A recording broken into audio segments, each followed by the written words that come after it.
more. Oh man, I had a great time this time around, and who knows where we'll be next time. So on that note, you check us out next time on Nightlife. That's all the time we have. Keep it real.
feeling a little horny, you ought to play one satellite, right?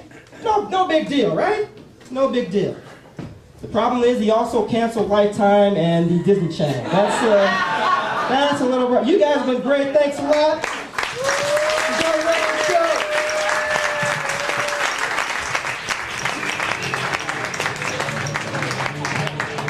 Mr. Ray Crosland. And sir, who are you here to see tonight? Nick Campion. Do you know that Kelly Burkheimer is here tonight?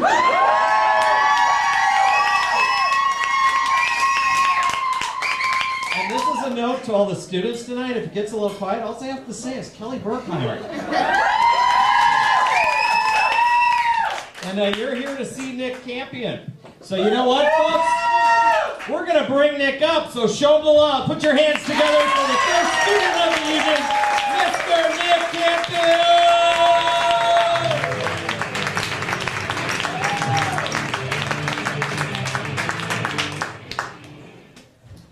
How are y'all doing tonight? How you doing? How you doing? Seriously, how you doing? Good. So it sounds like the mic's working pretty good. Did a good mic test, you know, they do in the beginning of the show. Mic test, 1, 2, 3, 1, 2, 3. But had they ever failed a mic test before? You know, mic test 1, 3, mic test 1, 3. Hey Bob, can I get a 2 on this, please? Can I, please, seriously? No, that's good. I like having mics that work. That's really good. But you know, it pisses you off when they don't work. You know. Another thing that pisses me off are like dishonest people. You know, there's a lot of dishonest people out there. You know, you walk around, your hair's all straight up, they don't say anything. You know, you got toilet paper on your foot, they don't say anything. Or they vote for George W. Bush, they don't say anything. Stuff like that. You know, they just won't be honest. Sucks. But one thing I really hate is when people aren't honest. This happens to me a lot. Is when your fly's open, they don't tell you. You know, if you're walking around, for instance, you know, being all cool, not realizing your fly is open, making conversation like, hey Bob, what's up? High five. No high five? Okay, cool. Okay. See the Cubs the other day? Yeah. You gotta go? Okay, you do. I'll see you later. Okay, cool. Hey, what's up, girl? Give me a hug, girl. No hug? Okay, cool. Alright, that's cool. You wanna get lunch or something? No? Okay. Well, and you're like, wow, what's everybody acting all weird today? I don't get it, you know? And you finally go to the bathroom. You look down, you're like, God damn it! Oh, it happens to me again! Jesus! You know, you're like, oh, why couldn't someone say anything to me? But help me out, you know, now there's a dilemma right now. Do you go on the rest of the day with the fly open? Be like, hey, how's it going? Hey! I don't have my fly open, you won't say anything. So, it always sucks. But, you know, the people that do are honest out to you, your family, you know. They'll be straight up with you. Like my mom's like, Nicholas, get your fly open! Damn it! Did I teach you anything? Oh, sorry, Mom, I'm stupid, you know, I don't learn anything. Sorry, Mom. I'm in a family of 6. I got 2 sisters and a brother. And every summer, we all pile up in the minivan, you know, minivan, family of 6. And you knew we'd be on vacation because we had the universal sign, you know, that turtle shell that every family has. Well, that made the car really cool, you know. Yeah, that's us. That's my car with the turtle shell. So, you know, we pile in for 10 hours to a destination I would call hell. And it was always fun. And what made it really interesting for our family was we had to pee a lot. I don't get it, but we were like peeing machines. And every like half hour, someone had to go to the bathroom. And my dad was not very big on stopping. Like, I'm not stopping until like 30 miles, so hold it damn it. So, you know, I always be the kid, like, gotta go, and start doing the song, gotta go. Finally get there, you know, get to the pit stop. You gotta open up the 200-pound sliding door. You're like, oh, open up! And then you got my brothers and sisters like, we gotta go, hold on, damn it! So you're like, okay, finally get open. Then we look like a bunch of retards running for the border. It's like, oh, gotta go, oh, and the people like walking out, they're like, this way, we show you the way to the bathroom. Like, oh my god, oh god, oh, show us the way. Oh, and there's my brother in the back who has no bladder at all. He's like, I can't make it, I'm peeing in my pants already. Oh. So I always felt bad for him. But there was a plan B. If you couldn't make it, there was another option was pissing in the bottle. So we went throughout the trip. We accumulated about 10 bottles of piss, and it was great. So it was luckily we never got in an accident, because if we did, I think the cop would be like, "What is that smell? What happened?" You know? Oh, we hit the bottles of piss and went everywhere. You know? But there was one time I went to soccer practice a week later after a trip. You know, get in the car with a bottle of Gatorade, go to soccer practice, come back, and all tired and thirsty. Reach down for a bottle of Gatorade, you know, start chugging, realizing after 2 chugs, this isn't a bottle of Gatorade, this is vacation urine. It's like, oh man! Oh, what, can't someone take this out? Like, seriously, that's disgusting. Like, can we, you know, put a logbook in, you know, date, you know, so you don't lose this kind of stuff. Disgusting. Oh, that ruins a trip, you know. But, you know, taking a piss is always a good feeling. But I think, you know, one thing's better is taking a huge dump, you know? It gets good, no. You know, taking a huge dump always feels good. You know, you sit down, you go 10 minutes of fighting with your ass, you're like, oh, lordy, oh, jeez. And then, you know when you're done because your butthole's like twice the size. You're like, oh yeah, that feels great. Man, I feel 10 pounds lighter, and you go to the scale, and you're like, holy shit, I did lose 10 pounds. I should do this like every hour. It'd be my poop plan, I don't know, you know? So, but I know everybody else does this too. When you do take that huge dump, you know, whenever you make something, you always want to see what you make. So, you know, you finish up, you take a quick peek, you're like, holy Lord, shit, I did that. Oh my God, good job, Nick. All right.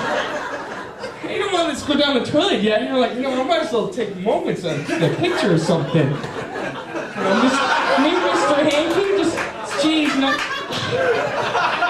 know, that kind of stuff. And then you go out and try and brag with your friends. You're like, your fly's open. You're like, oh man, not again. Mic test, 1, 2, 3. I'm just doing jokes for people. I'll be, thank you.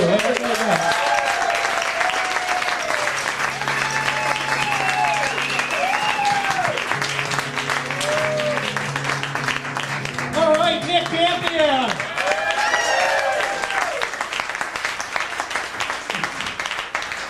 Nick didn't do that last part in the class. So you get to know people up here through Comedy Cops, that's for sure. Hey, let's keep it going. Make some noise. Be real loud for this guy, for his comic stylings. Put your hands together for Mr. Mike Garrett.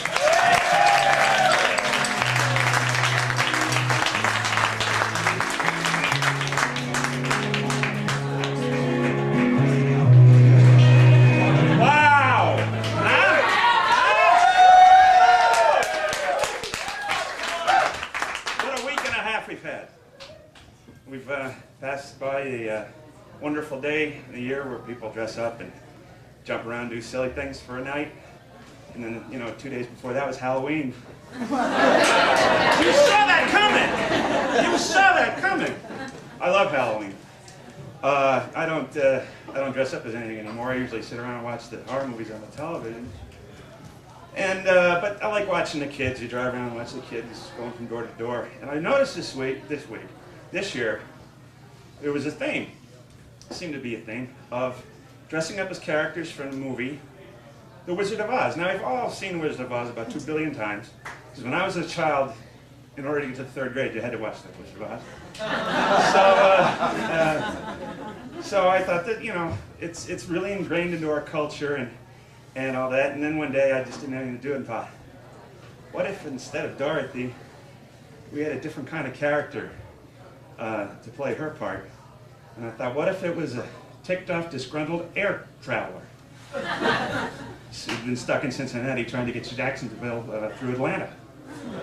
So, where my view of this would start off was, you'd be on a plane, and the plane would have turbulence, and the plane also would be in black and white. And,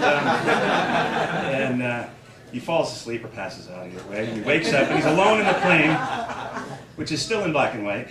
But he notices that there's some light outside, so he gets up and he deplanes. As best he can do, because the plane was, you know, body landed on the ground. And he looks and he sees 2 legs sticking out from under the plane with his shoes on. He figures it was, you know, somebody in the undercarriage trying to escape from Cuba or something.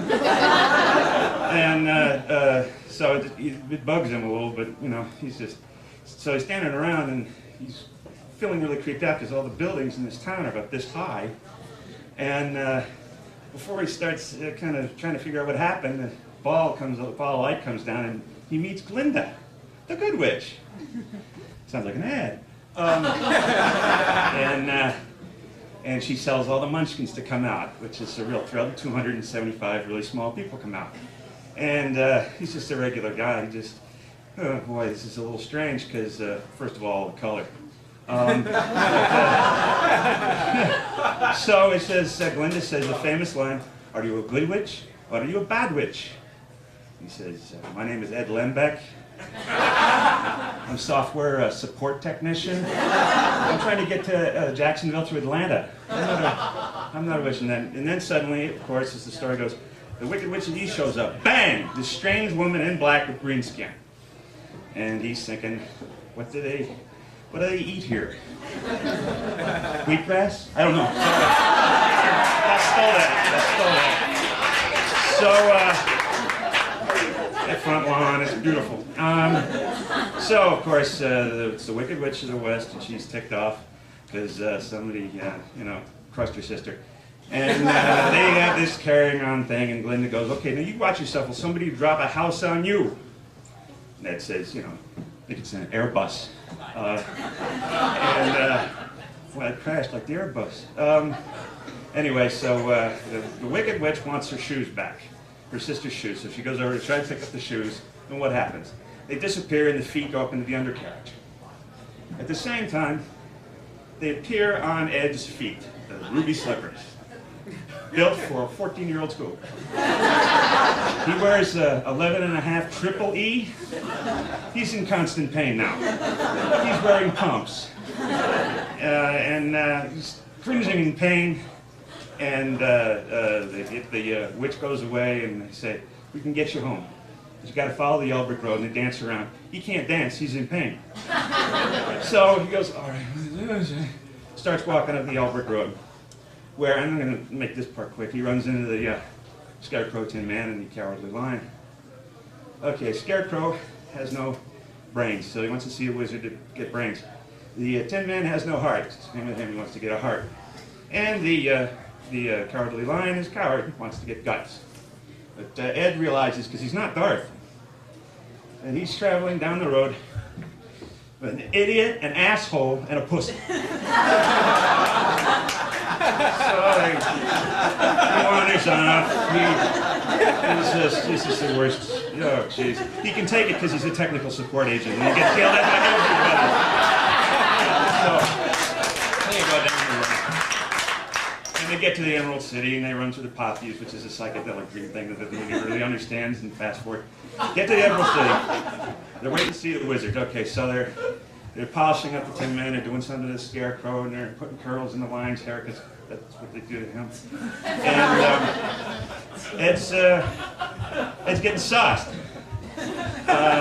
He's just all jolly, Red Bull here and a vodka there and a couple of la-di-das. This is how we all get plowed at the airport lounge in Oz.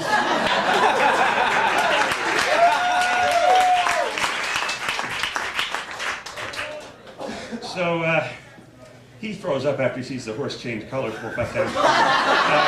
And he's okay, he's better. And then go into the wizard who, "Yeah, I am the Wizard of Oz," all this stuff. And he's from, 21st century, so he's not bugged by any of this stuff. He saw Van Helsing. And the two of them go down, two of the guys are terrified to go down the line, jumps out the window. And the wizard basically says, "I'll grant you your wishes if you get the broomstick from the witch." And they're all, "Oh no, that means you're going to have to kill Ed, this is terrible." And Ed says, "Let's go. Come on, let's go." "What are you talking about?" "I've been in these stupid pumps for 36 hours. This is better, death is better than this." Anyway, so you move toward the castle and they have to creep through the bushes, and the Tin Man's got his axe because it's haunted, and they're going to get attacked. And the Scarecrow's got a bat.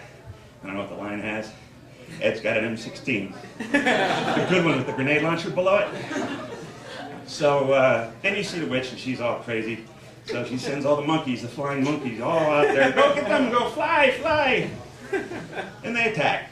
And they beat up the three, and they capture Ed.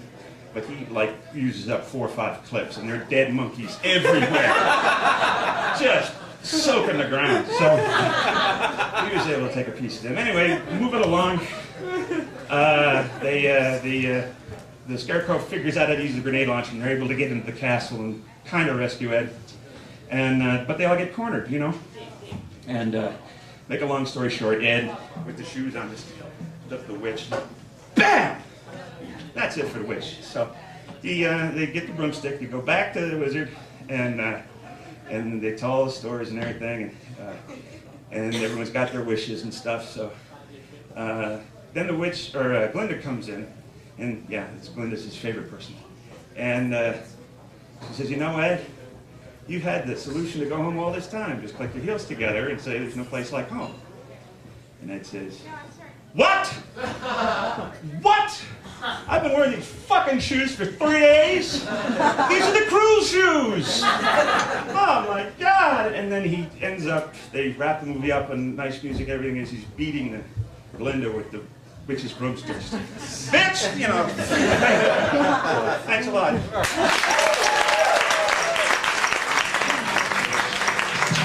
Mike Garrett.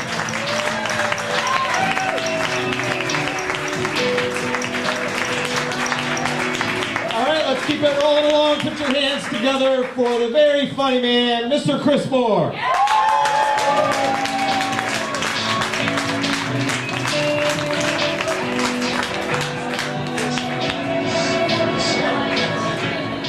How's everybody doing tonight? Woo!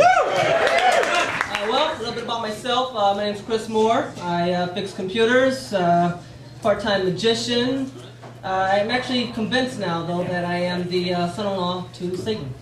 Yes, my mother-in-law is about 350 years old.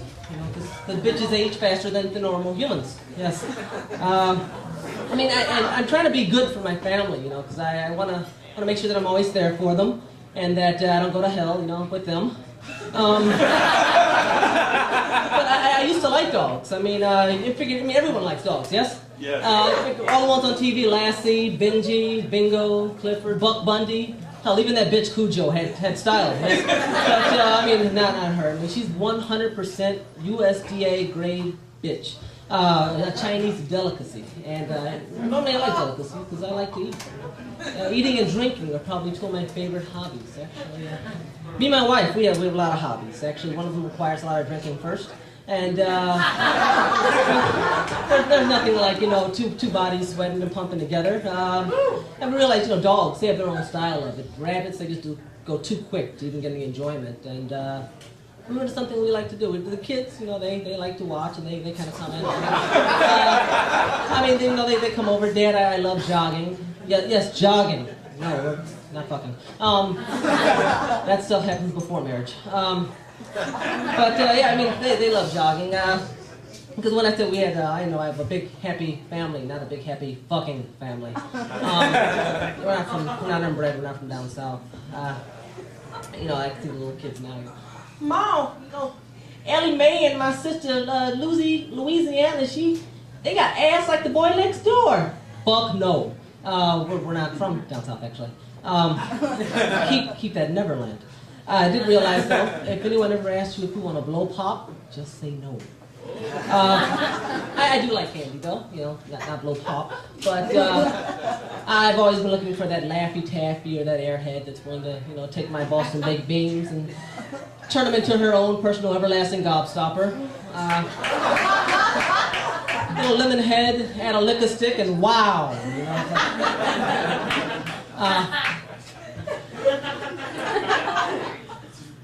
so I figure, you know, I tried to be good this Halloween, actually. Instead of passing out, you know, pills and tea bags, I actually did pass out candy.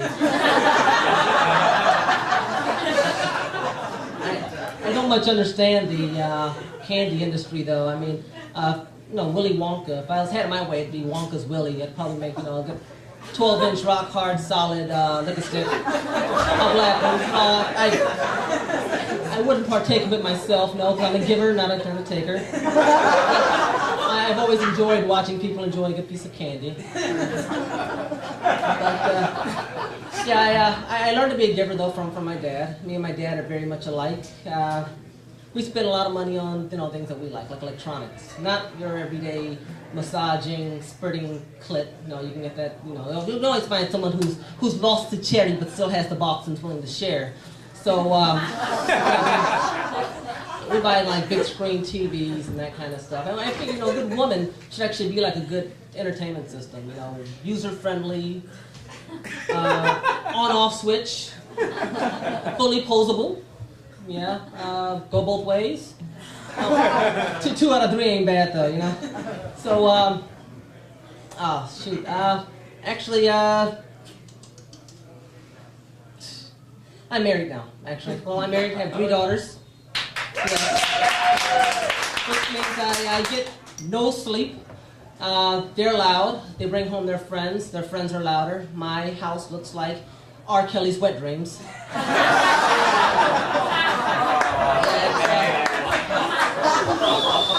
It's pretty bad. I figure in about 10 years they're going to have more blood in the mattress than the garbage cans and the Psycho Charles Manson. My home, it's actually probably going to be more like Dawn of the Dead. The only good thing about Dawn of the Dead was, the women bled, but they wouldn't die, which is normal. But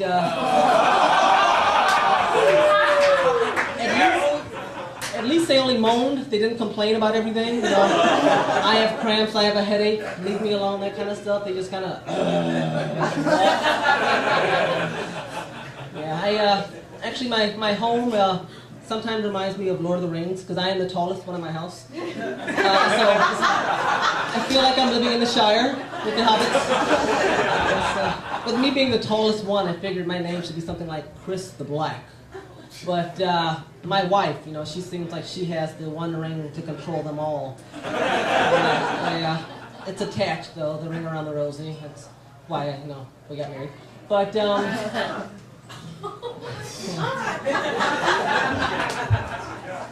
it's bad, though. It's actually not, even have to sneak my balls out of my wife's purse in order to go places. I don't tell the family, I just kind of stick them out, unscrew them, and take them with me. Because, you need your balls when you go out. It's something important. Because, again, like drinking, and if you drink, you have to use the bathroom. It's just not right not seeing those 2 guys down there smiling, So, because if you drink, once you drink, everything's like a video game, even driving's like a game. Until you hit something, and then it's game over. You wind up in a prison hungover or bent over. It's something that tastes like shit coming out of your throat, so because it gets pushed in,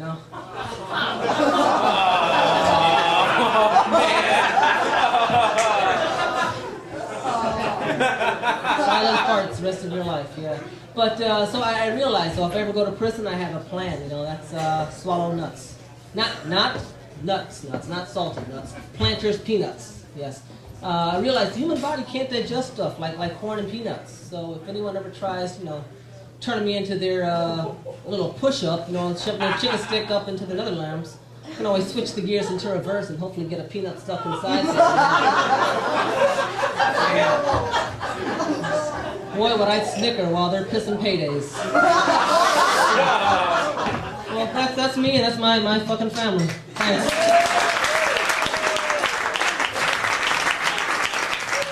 Chris Moore!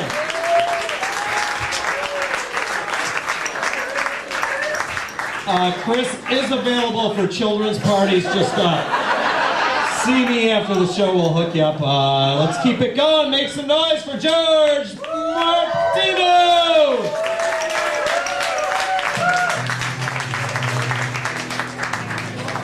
It's Marino. Okay. Well, yeah. Right off the bat, just want to tell everyone I'm Mexican. Alright. Woo! And then, I know Kelly's been getting a lot of cheers, but where's my dogs at? Mom's out with the college, I guess. Alright, well, I am Mexican, so I want to talk about the Mexicans, alright? Alright, I have to talk about my people. Woo! So anyways, one thing that's scary, right? Nothing's scarier than this to me, okay? A Mexican that's born here with a fucking accent, okay? Oh, that's an interesting accent. Where are you from? Cicero? What the fuck is that? All right, and and then I have members of my own family, all right, that hate on me because I don't know, like my cousins, they hate on me because I paid attention in English class and I learned how to pronunciate. They're like, look at him, man, look at him, look at him. He's trying to act all white as shit. Look at him, acting all white as shit. He's using all those big words like, he doesn't have a car, he has an automobile. Look at this show off. Look at those big words. He said he's not looking for a job. He's looking for a career. Fucking show off, look at him. And then this real show, look at how he shows off. He's like, he doesn't want to keep the streets clean. He wants to take care of the environment. Don't litter. Okay, obviously, I got a screwed up family, you know? So, anyway, one thing, I went to college. All my friends are predominantly white. Well, I have an Egyptian friend. Big love, baby. So I wasn't the only minority, but growing up I was a minority, I was like one of those guys that, like it was all white people, and it was like a hypothetical situation, like, when you get that, bowl of popcorn, you see that burnt one in the middle? You always pick it out. Hey, you're not white! Your name's Jorge! That's not white! So, growing up, that's all I had going, I was the only one, all Mexicans, and, or actually all white people, my bad. And, growing up, that's like that. But then I ended up, building a strong relationship with my father, who was there for me at a young age. And, he helped me out with my homework and everything. I remember when I was little, and I was sitting there, I was doing my homework one time. And the first time I ever asked him for help for homework, I'm like, hey, papi, I'm doing my spelling homework. I'm like, I got to a word that I didn't know, how to spell it. I'm like, hey, papi. I'm like, how do you spell accident? And he looked at me and he goes, how do you spell accident? J-O-R-G-E. I'm like, papi, that's not how you spell accident. And he goes, that's the way I spell it, mijo. And he walked upstairs in slow motion. I was like, growing up, this is my dad, man. I love my dad to death, They say you only roast the people you love. So, but growing up, I had the luxury, we ended up bumping heads a lot. We're like two bulls bumping heads all the time. But it was hard for me to keep a straight face because he would swear at me in incomplete sentences. Okay? And that was hard as hell. So, I'm sitting there like, one time I ate all the Cookie Crisp, right? God forbid. He goes, Mio, did you eat all the Cookie Crisp? Yeah, so? You motherfucker! I'm like, what? Me being a smartass, that's how naturally I am. I'm like, what? So he's just like, I'm like, you know what, papi? I'm like, yeah, I ate all the Cookie Crisp, my bad. And then he's like, damn yourself! I'm like, how do you damn yourself, papi? I'm like, did you combine damn it and screw yourself and put them together? I'm like, is that what you did? He goes, shut the hell! Okay, good, this is fun now. I can fill in the blanks, right? I choose up. Sometimes he gets it all twisted, right? And he calls me, he's like, hey, you bitch's son. I'm like, papi, that's just dyslexic. I think you need a refund for that book, Inglés para Dummies, it ain't working, right? So growing up as a kid, I always had the luxury of messing with my dad again, I'd mess with him and he wouldn't even know I was messing with him. I'd be like, hey, papi, do you and mommy like to fornicate? I like to use those big words, right? And he's like, Mio, me and your mom don't like that techno music? He goes, we don't like that. All that rap crap, that boom chicka boom chicka boom. We don't like that. The busted of those rhymes. That's local. I'm like, yeah, okay. I'm like, papi, I got a good question for you. He's like, what? I'm like, you like fellatio's? And he goes, mijo, I would never pay $5 for a cup of coffee at Starbucks, especially cold. They will let you know. Why do you do this? Okay, how about this for a fellatio, mijo? I'm like, I'll take some Folgers, put it in a cup, okay? Put some ice in it, some sugar and cream, put it in the refrigerator, wait for it's done, and then you can go get your fellatio. I'm like, I play dumb. I'm like, papi, who's gonna give it to me? And he's just like, son of a bitch, you went to that school, and you got a good head on your shoulders? He's like, you got a head, use it. I'm like, I've tried, Papi, I can't reach. I'm like, I ain't that flexible. And he's like, oh, there you go, Mr. Smarty Shorts. You ain't that flexible, right? Okay, I got one for you. You're not that flexible, right? Okay, let me look at my schedule and let me see. Oh, you look like you're not flexible. You can't do it. I'm like, all right, Papi, you know what? I'm like, you know what? I don't need you to get me a fellatio. He goes, good. That's how. Then you'll learn. You'll learn to do things yourself. He goes, I can't do everything for you. So, anyways. Growing up, another one, this is the best one though, okay? I'm gonna close with this one, okay? I asked my dad, I'm like, Papi, I'm like, you like to masturbate? He goes, chingao. Híjole. You know I don't fish? How can I be a master at baiting when I tell you about that stupid question? I was like, okay, I'm like, my bad. Ironically, I'm sitting on the couch with my girlfriend one day, right? And my dad walks in. You know, he's a real passionate, real animated guy, right? And he comes in. He went fishing with my uncle, my tío Felipe, right? It's uncle for, well, you know, the gringos in here. Yeah, it's uncle, my tío. He comes in like this, you know, just a little translation. Walks in with my tío. He comes in all passionate, you know? And he goes, mijo, me and your tío Felipe, we masturbated in Lake Michigan. Oh!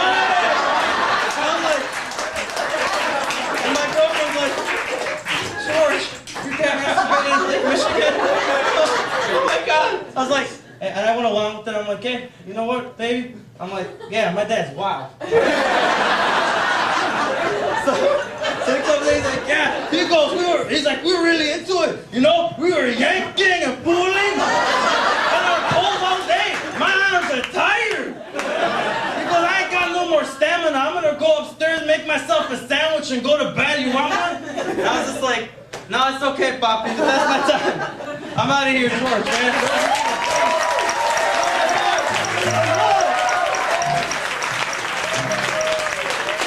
George Marino! All right, how we all doing? Does anybody need a drink anywhere? We'll try to get a waitress over to you. No, everybody's good? Okay, all right. Let's keep it rolling along. Put your hands together for Mr. Chris Grace, please.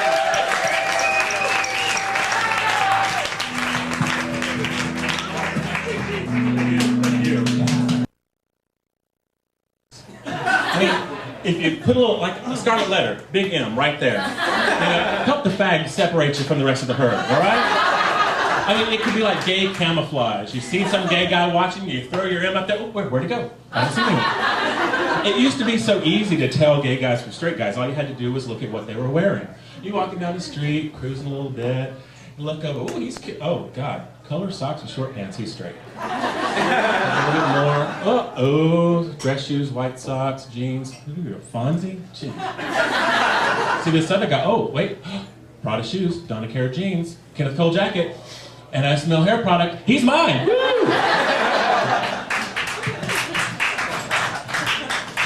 In my life, I have had a myriad of various different jobs, a lot of different experiences, but they all seem to have a common thread that goes through them.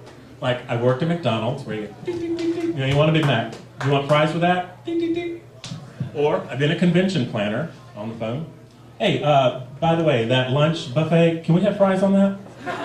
And I've also been an emergency room nurse, where get the people in. Why are you having a heart attack? Because you had too many fries with that. Now, working in the emergency room is a very interesting job. God knows what you're going to see when that comes in. You'll see blood, guts, gunshot wounds, but you'll also see stupid people. Stupid people! I swear. If you're ever in the emergency room and it feels like it's taking forever to be seen, one of these brainiacs are in the back, causing us to just take our time to help and get the people who really need help. But all these stupid people who come in seem to have the same problem. Something has been shoved somewhere it doesn't belong. But now we kind of have to be appreciative of these people because these daredevils, they're going where no soul should be going. I mean, kudos to the kid with the little mini matchbox jointed up his nose. All hail the man with the glass Coke bottle shoved all the way up his ass. And a round of applause for the woman who has a potato shoved up her hoo-hoo. I mean, I'm all for sexual freedom. And if you need extra tools to do it, that's fine too. But there is an entire industry out there for sex toys. If you're gonna go start shoving things in your nether regions, get something that was built for it. Coke bottle is smooth, not meant to go up your ass. Believe me, I know. Not from experience, but I know. I mean, really,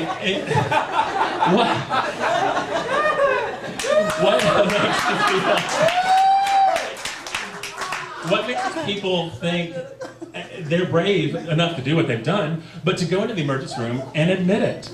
I mean, I can't fathom that. If I were getting freaky one night and decide, ooh, let's put a gerbil up my ass, and then all of a sudden I can't get it out, I'm not going to go to the emergency room with that thing scratching around everything. Get it out! Get it out! I mean, I'd sooner shit out a skeleton and wait for it.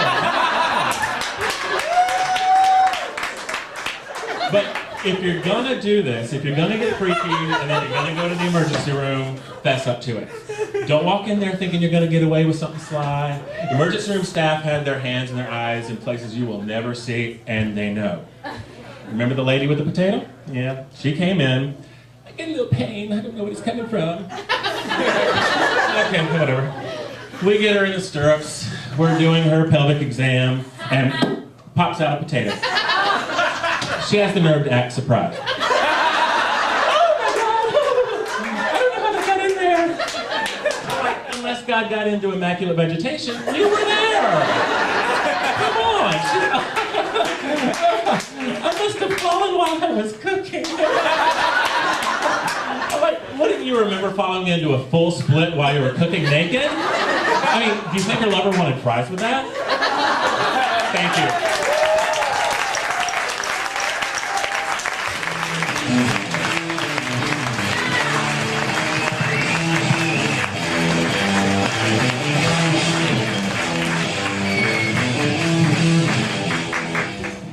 Chris Grace. Yeah!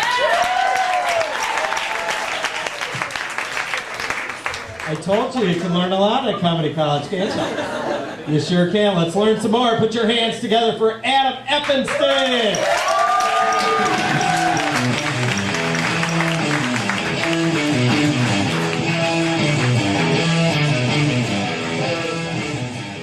Hello everyone, my name is Adam Eppenstein.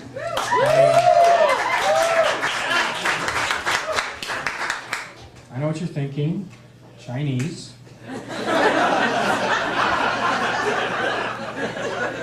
Actually, I'm Jewish. My family was always the only Jewish family in town growing up, which really sucks like around this time of year because you can't figure out why everything's closed on Christmas.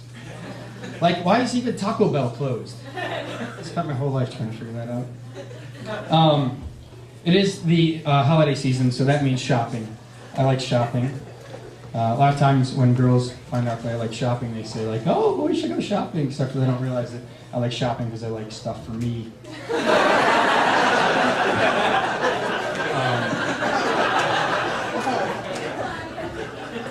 So I do spend a lot of time shopping, actually, and so if you guys see me at like, I don't know, the Gap or Banana Republic or something like that, you probably have some questions. So I'd like to just answer them here right now. No, I don't work here. No, I can't find you a fitting room, and I don't know if we have sizes in the back.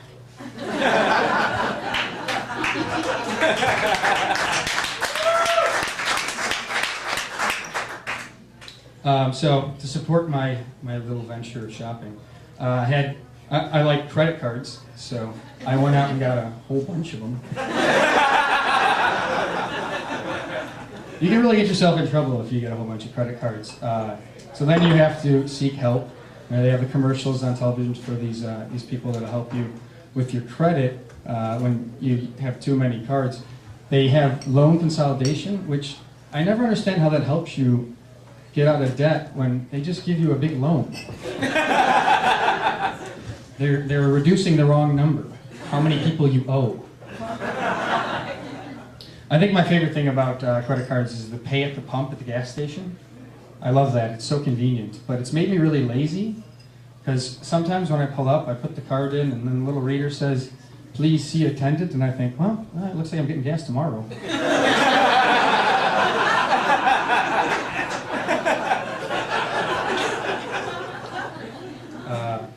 So I have a question about the gas station. Why is it that everybody that's ever worked there smokes? It's like if I actually was willing to go in and see the attendant, it's like walking in and they're doing field research for Philip Morris. I grew up in a family, both my mom and my dad smoke.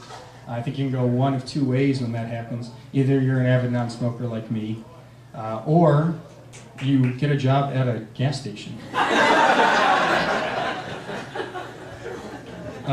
So I think that people, though, the reason they get that job at the gas station is because they really do love smoking and they want to be like the gatekeepers to the smoking world. And they won't let you smoke at the drugstore. So, which is the other place you can get cigarettes, right? At the drugstore, at least they used to have cigarettes and liquor in front, and then they would have medicine and vitamins in back. They're really trying to cover all bases here. They're thinking like, well, we can kill you in front and cure you in the back. But of course, only if you have a prescription. So I do actually have to stop at a drugstore on the way home tonight to pick up some toothpaste. I don't understand what's going on with the toothpaste aisle these days. It's like a glitter competition.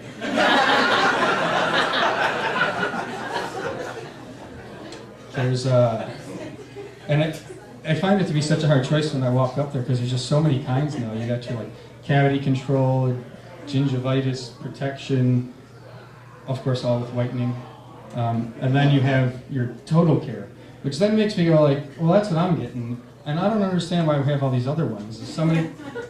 Somebody walking into the aisle seeing this and going like, total care, no, that's too much care.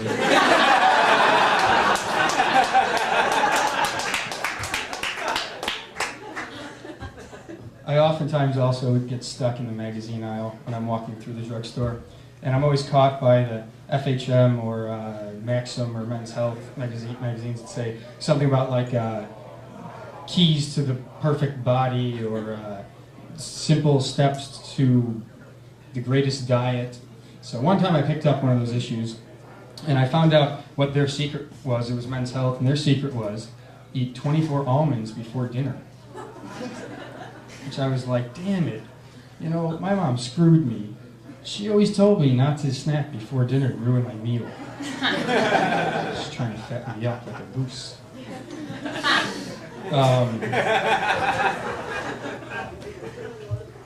So I'm really getting aggravated by the 10 o'clock news lately. I can't tell the difference between their commercial anymore and like the commercial for the new Chucky movie. It's the same guy doing the voiceover. He comes on and he's like, it all started when you were a child with the Flintstones. Multivitamins. How they're slowly killing you at 10 o'clock. So I gotta tune in and watch the multivitamin thing because I've been taking it for a long time. So I'm screwed.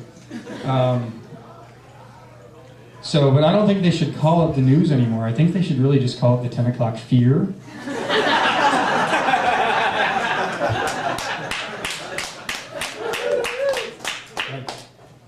Because that's all they're peddling.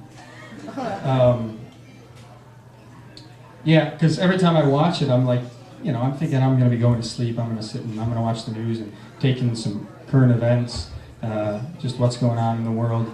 But that's not what I get. You know, you can't watch the news anymore for news. So sometimes, though, they scare the crap out of me, and then I'm up all night tossing and turning, thinking things like, are my sheets causing me cancer? Maybe it's the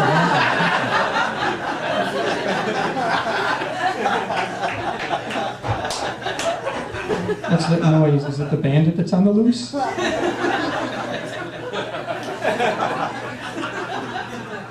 So you stay tuned.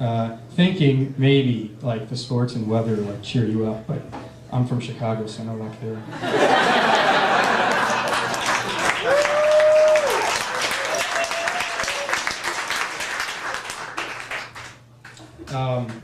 And what really drives me nuts is now some of the news channels or the news shows are splitting up the weather. They don't, without any notice. They just have the weather guy come on early, and he starts giving you all this useless information. I'm like, what do they think? I have like a chart on the wall in my closet where I'm keeping track of the barometer in 1976? I don't care. I don't want to see your stupid picture by the moron that got up at dawn to take a picture of clouds.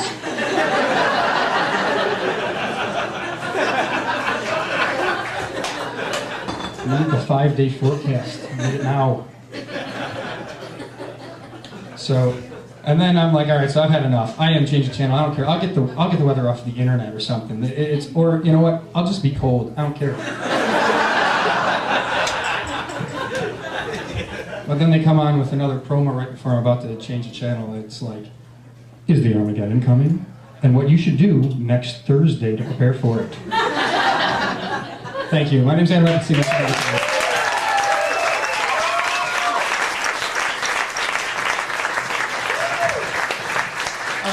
Make some noise for Adam Eppenstein! Do we have any females in the house? All right, this is the only female in our class, and take a guess who it is back there.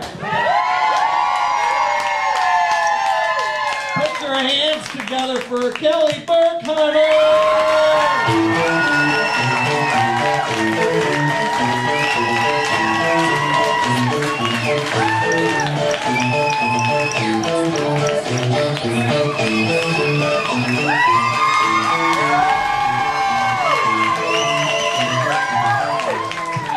Thank you, good night! Woo!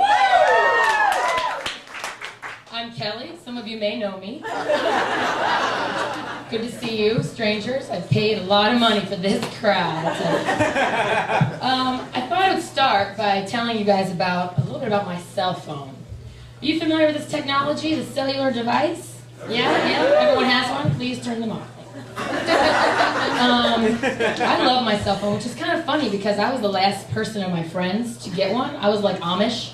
And they were like, get a phone. I was like, oh, it'll be accessible all the time, blah, blah. Now you'd have to pry my phone from my cold, dead hand. You cannot have it. I would sooner sell you my kidney, okay? The best thing about my cell phone, though, well, all of our cell phones perhaps, is that you can program certain ringtones to certain people, you know? So you can put like a song for someone based on their personality or whatever. So like, when my girlfriends call me, it plays a little Beyonce. I'm clearly very street, as you can see. Girlfriends in the Hizzy, what's up? Not convincing? When I get work-related calls, my phone plays 50 cents. That's the approximate size of my paycheck. And feel the love. And when guys call me, it plays I don't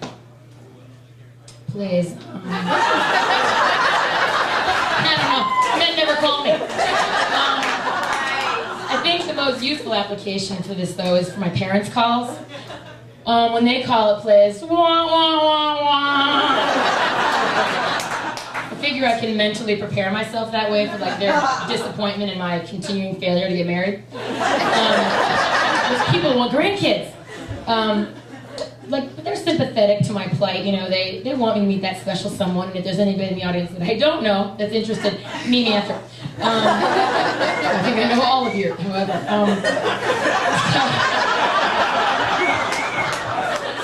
Anyway, my mom, I was telling her about a date I had recently, which, as an aside, let me give you guys a little tip. Should you have a date over for dinner, I recommend you hide the books with names like Cooking for One, Why in God's Name, Are You Still Single? I think my mom wrote that one. Or Chicken Soup for the Sad and Alone. I recommend you put those to the side. So I'm telling my mom this story, you know, whoa, dating tale, you know. And she's listening. She's like sympathetic, nodding, you know, she's stroking my hair, and she turns to me and she says, "You know what, Kel? If you never get married, you should really buy a place and stop wasting your money on rent." I got it right here. True story, people. Actually, my parents always have been sort of focused on my sister and I getting married. In fact, when we were born, they actually started wedding funds for us. Which to me, it's a little uncomfortable. It feels a little too close to the notion of a dowry, you know? Like, I can just see my dad. "All right, now listen here. I've got 2 horses, 3 goats, 100 gold doubloons, and this lovely hatchet. If you'll just get her off our land!"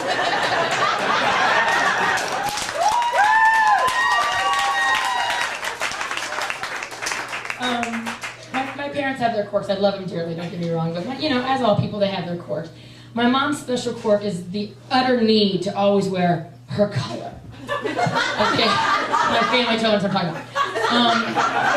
Perhaps you are aware of the system that was around in the 80s that like would assign you colors based on seasons, like spring colors the most flattering, winter colors. You guys know what I'm talking about? So my mom like went on the war path when this system came out. Okay, she was way invested in it.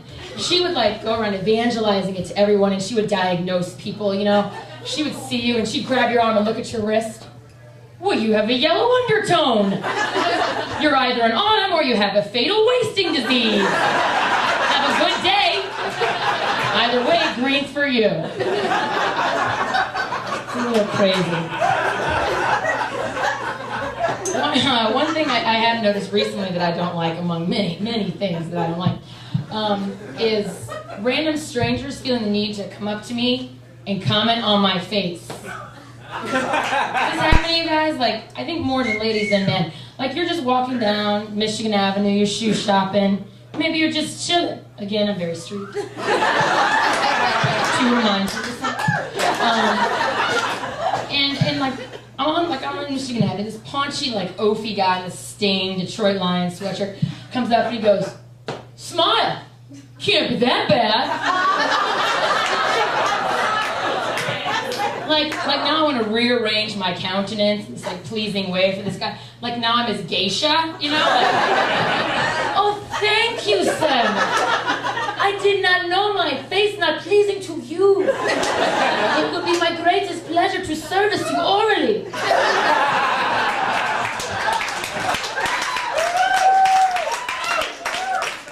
Suck at that accent. Anyway, some people have actually told me that that's like actually a lame attempt at a pickup line, which I agree that it's lame. I can't imagine it'd be really effective. But I heard an interesting pickup line recently, which I think you'll appreciate in its subtlety. I'm walking out to the bars with some girlfriends. You know, I'm wearing like jeans, t-shirt, not slutty at all because it was cold. So I'm going out to the bar, and I'm walking down the street, and this guy like rolls up at the stoplight, looks out his window. "Hey, how's that pussy taste?"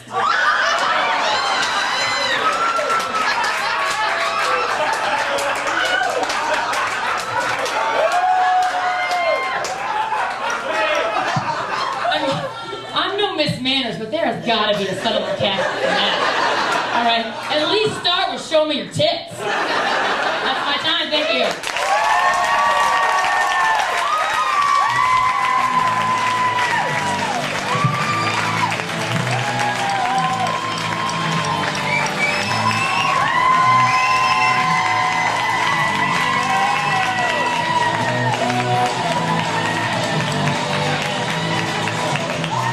Kelly Berkheimer!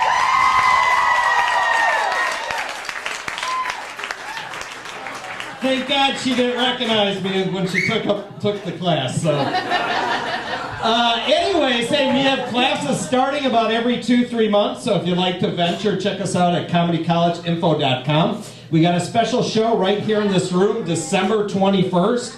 Some of these people that are here tonight may participate, and a friend of mine from Comedy Central will be in this room. His name's Tom Clark. A lot of movies, a lot of TV stuff. It's going to be a great show. And this gentleman tonight is going to wrap it up for us. Put your hands together for Mr. Stephen Rainer.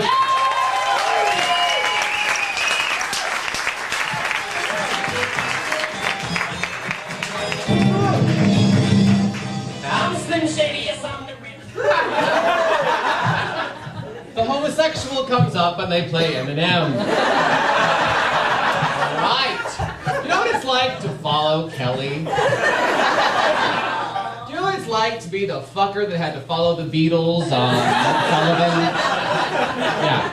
And if we follow this logically, what's going to happen is Kelly's going to be extremely famous, right? Yeah. And then she's going to stop stand-up comedy because she'll date Yoko Ono. Am I right?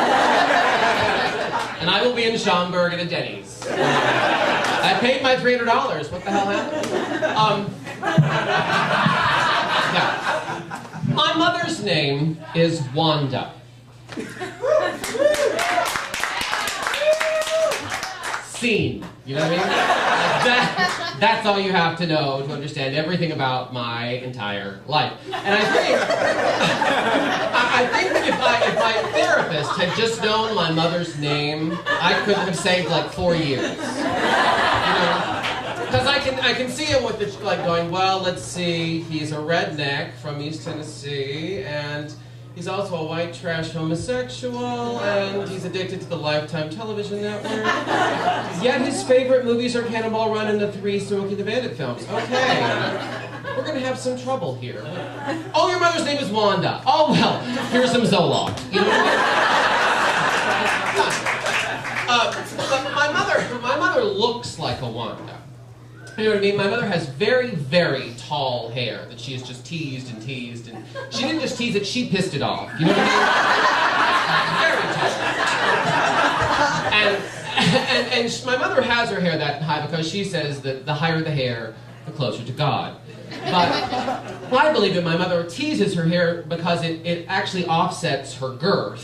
Because everyone there's large people in my family. And they call my mother in the South, the Southern word for large people is big bone. She's a big bone girl, which translates up here as fat ass. So my mother's a fat ass. And you know, to my mother, a diet is like eating Thin Mints. You know what I mean?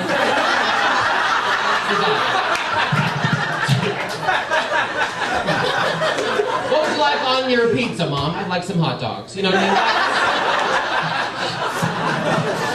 So my mother, when she walks into a restaurant and sees the words, all you can eat, she says, this is a challenge.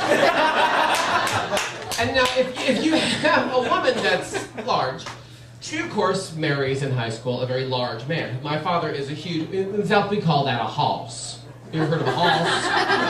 And hoss translates up here as fat ass, exactly. He's like 6'6", he's like 300 pounds, he's like a linebacker. And yes, I do know what that means. I'm gay, I'm not like uber gay, I'm not like Tom Cruise gay. You know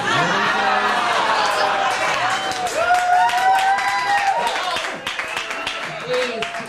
Homosexual. The new Nicole Kidman movie is called Birth, right? Her next movie is about her relationship with Tom. It's called Beard, all right?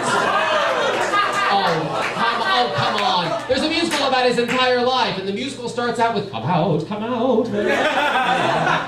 You don't need flashcards, folks. But anyway, so my father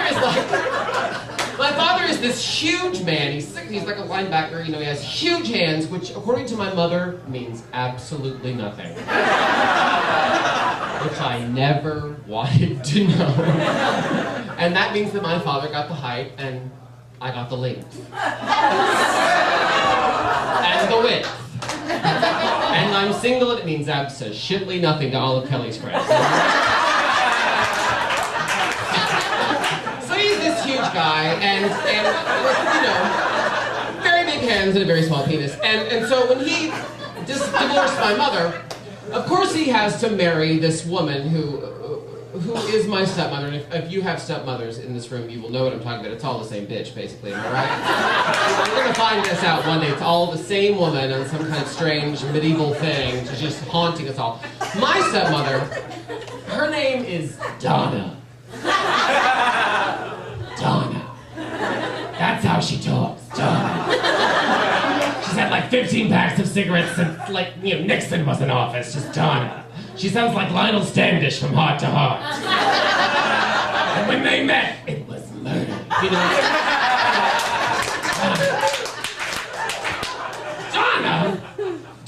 is the ugliest woman I've ever seen in my entire. She's like a bad, like Dyke Josh Groban perm. She's got, come on. She's got like white, this horrible skin, horrible teeth, and an ass that is so big and misshapen. It's like two acne-ridden, Mini Cooper just rammed right into the back of her. And got stuck, and they couldn't escape her gravitational pull, so they just stayed and said, what the hell, we'll go along for the ride. So, she's like 2'3", 690 pounds. She can roll to the damn breakfast bar. But, and am I right, straight men in this house, she has the one thing that my father, if she wants something, that's all she has to do. She has huge, tremendous breasts! She's got these fun bags you would not believe. And to my father, literally, and I've seen it happen. I don't believe I've seen it happen, and that's why I'm not having sex anymore. But what happens is that she will take my father's head, and she'll just put it in there, and then she's like, come on, Jonathan, come on, Jennifer. The heart-to-heart reference, they're getting it. All right, Thelma, Louise, do your thing. All right, and off the cliff. Can I have the credit card to go to the dress barn? You know what I mean? And it works.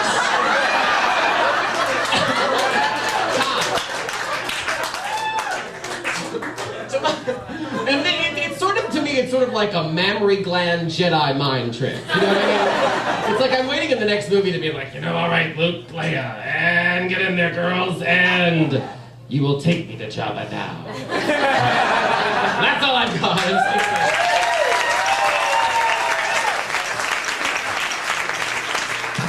Steven Rader! Give a big round of applause for everybody who's seen tonight. I'm truly blessed to get to work with the people that I do. Laughter's a good medicine. Tomorrow I'll try to make somebody laugh. I'm Jim Roth with the Comedy College. Thank you very much.